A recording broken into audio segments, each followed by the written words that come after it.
In the lush rainforest of Australia, birds roost in the low branches and amble across the forest floor, enjoying the shade and tropical fruits. But the jungle isn't theirs alone. A dingo is prowling in the shadows, and fruit won't satisfy his appetite.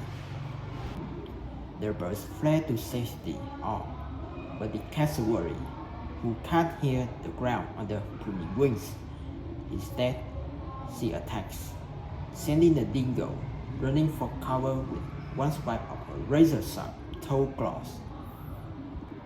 The cassowary is one of approximately 60 living species of flightless birds.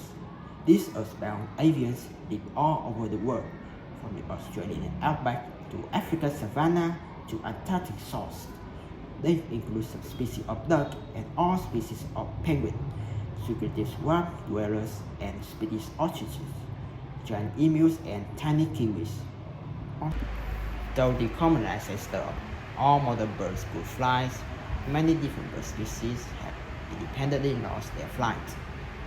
Flight can have incredible benefits, especially for escaping predators, hunting, and traveling long distances. But it also has high costs. It consumes huge amount of energy and limit body size and weight. A bird that doesn't fly conserves energy, so it may be able to survive on a scarcer or less nutrient-rich food source than one that flies. The takahe of New Zealand, for example, lives almost entirely on the soft bed of alpine grasses. For birds that nest or feed on the ground, this predisposition to flightlessness can be even stronger. When a bird species doesn't face specific pressure to fly, it can stop flying in as quickly as a few generations. Then, over thousands or millions of years, the bird's bodies train to match this new behavior. Their bones, once hollow to minimize weight, become dense. Their sturdy feathers turn to fluff. Their wings shrink, and in some cases, disappear entirely.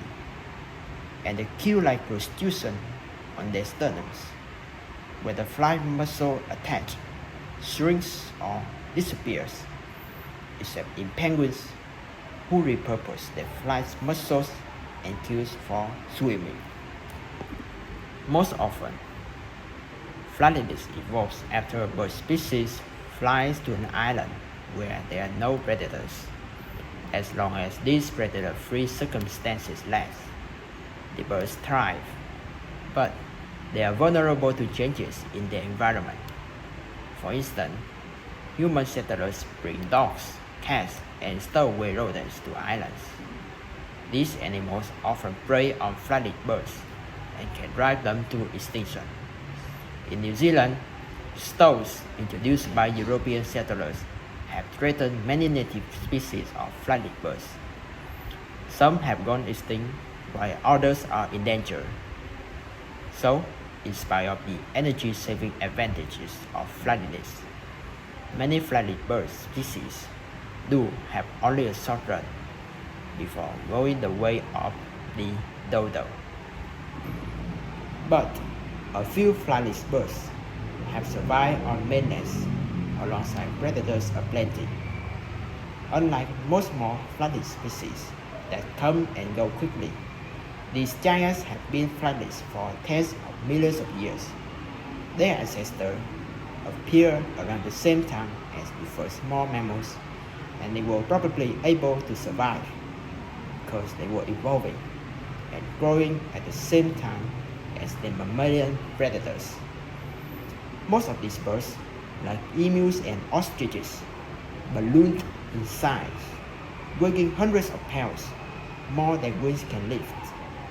Their legs grew thick, their feet sturdy, and newly developed tight muscles turned them into formidable runners. Though they no longer use them to fly, many of these birds repurpose their wings for the means. They can be spotted tucking their heads beneath them for warmth, flashing them as prospective mates, sheltering eggs with them, or even using them to steer as they charge across the plains. They may be flightless, but they're still winging it.